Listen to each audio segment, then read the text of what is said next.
Hi everyone. Today we'll talk about the recent speech by Onenation leader Pauline Hanson. Um, I've been seeing a lot of migrants getting offended by what she said. I would strongly recommend them to do more research and see the facts. Don't just blindly come to a conclusion. I'm also seeing some community leaders are taking this as a opportunity and trying to paint One Nation as a racist party. That's not good, and I will explain clearly what actually has happened and what Pauline said in that press meet. So, first of all, when Pauline started her speech, she didn't start by attacking any migrants. She started by acknowledging the men and women who sacrificed their lives for our democracy, for our freedom, and for our country. She has also acknowledged the hardworking Australians who have built this country. And the most important point is she has acknowledged hardworking migrants who came here, worked hard, and helped make Australia what it is today. She spoke about several issues facing Australia today, which including immigration, housing demand, cost of living, national identity, and extremist group. But in this specific episode, I just want to focus only on two topics. One is immigration, and the other one is what she said. We cannot be multicultural society. We are multiracial society, but we must be monocultural. And this is the part most of the immigrants has been completely misunderstood. So let's talk about the first point. First one, which is immigration. One Nation is never against immigration. It's only mass migration, which has happened in the last 3 years. And let's see the facts. According to the Australian Bureau of Statistics, net overseas migration was about 500 in year 2022 to 2023.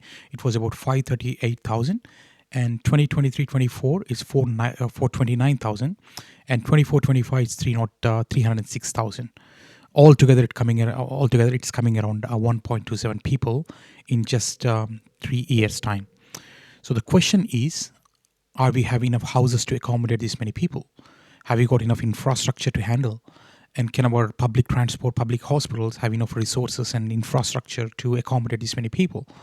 And the simple answer is no. So why this Labour government brought this many people into all of a sudden? Pauline's point is very straightforward. We need to have a balanced approach with immigration instead of bringing all at once. First, importantly, we need to fix our current problems within this country. We already have a homeless problem. We already have housing problem. Instead of fixing all these things, Labour government, they just added up more on top of it, and they keep on overspending on certain things. So, as a result, what has happened? We have house prices went up skyrocket. It's impossible to get a rental houses now. Many young Australians are unable to afford house, even if they have a decent job, and it's really hard for them to find any house. And the Reserve Bank of Australia said clearly that strong population growth and a shortage of housing have pushed housing prices and rents higher. And also the National Housing Supply and Affordability Council has clearly said that the population growth has exceeded that causing the high housing supply growth. So tell me now, is this blaming migrants? So many migrant leaders are talking about One Nation, that they are attacking them. They're completely misunderstood. Where did Pauline has attacked migrants? She's only questioning the government for not managing it properly. So you need to research more and come to the facts. So let's jump on to the second point, what Pauline has said in the press. She said that we cannot be a multicultural society. We are multiracial society, and we must be monocultural. So now a lot of migrants got offended by this. But I think it's really important to understand what these words mean before jumping to conclusion. So let's start. What is multiracial society? From my understanding, a multiracial society is where you have people from different racial background all living in the same place. Say, for example, you might have an Indian family, a Chinese family, a Greek family, Italian family, and an Australian-born family. They're all living in the same suburb, or even in a same street. They all celebrate their own cultures, their own festivals, and their own food and traditions. And when they are celebrating, people invite their neighbors. They come together, they learn from each other cultures, and there is a level of respect. No race is greater than other race, and no culture is greater than other culture. Everyone is equal, and that's actually good integration, because families, kids, they all grow together in the same environment without judging anyone with their color or race, and people learn from each other, and living together they all live together in a respectful way, and that's a right integration, and there is no any problem or no issues in that one.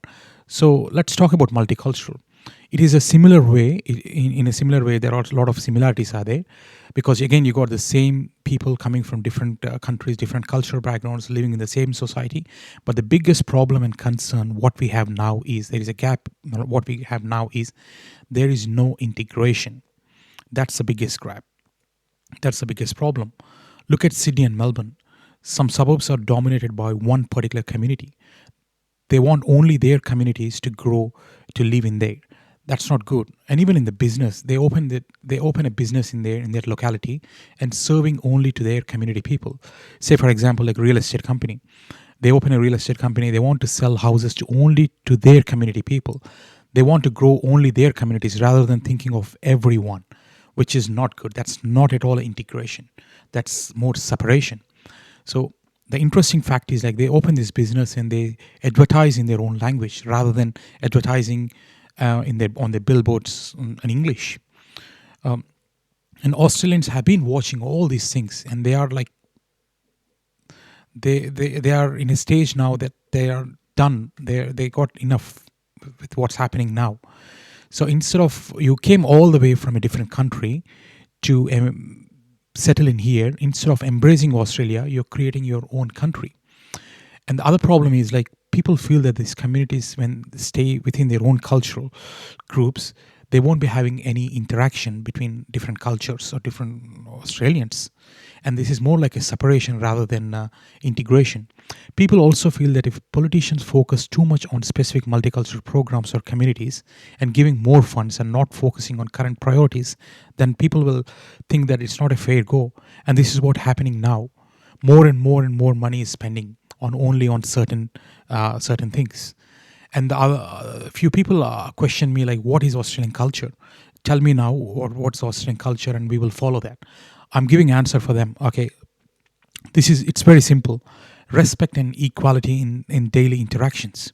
People treat each other as equals, no matter their background, job, or status. Everyone is equal.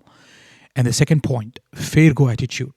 Everyone should be treated fairly and given an equal chance, no matter who they are and where they come from. Everyone is treated equally. Say, for example, you apply for a job. So you will get a job based on your skill and your ability and your experience, not like you got a job based on your culture background. It doesn't, no matter what your culture is, end of the day, it all comes to what based on your skill is, what your skill is. And same other example is sport. A coach picks players based on performance and effort, not their background, culture, or where they come from.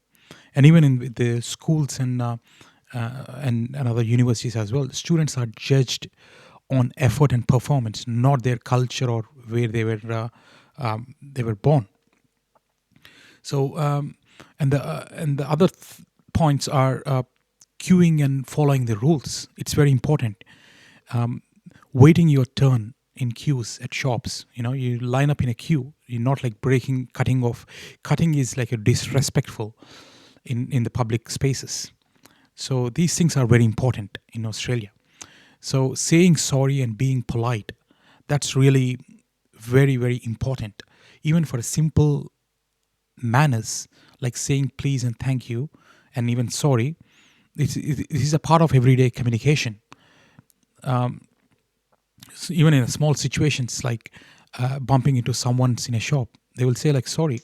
That's the culture. That's the Australian culture. And respecting laws and public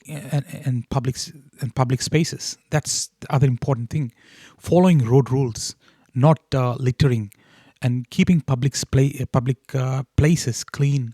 Say for example, like parks, beaches, trains. You need to look after. These are all your it's a public infrastructure, which means yours. You need to look after that. So these are all which join together like an Australian culture.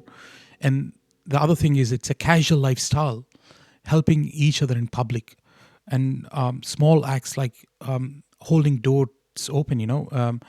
When someone is coming in through the door, you'll open the door for them, and helping someone with a pram or luggage, or checking if someone is okay. These are all the common everyday things happens in Australia. This is the Australian culture. So a lot of people don't know what Australian culture is. So I can also give some examples of how some people are breaking the system instead of following the current system. Say, for example, like there is a corruption. There is a lot of people are involving in scams and opening fake colleges, and companies importing students and cheap labor from overseas, and giving jobs to their community people, and a lot of cash in hand jobs, avoiding taxes. So and underpaid labor, not following the system. You're giving a cash in hand job and paying underpaid. That's not Australia. That's not what Australia is. I think it's very important that people needs to understand and follow the Australian system. So finally, what I want to say, especially to the migrants, is this: don't jump to conclusions. Do your own fact checks and research. Read Onenation policies. Listen to what they actually say, and ask yourself why these issues matter to you and your family. You know what's happening with this country now. Look at the current debt. It's reaching almost nearly 1 trillion. Cost of living has gone up. Housing has gone up. Housing price has gone up. Think about future generation, your kids, your grandkids, and look at what has happened recently with the Bondi shooting. One Nation is the only party fight for all these issues. Thank you for listening.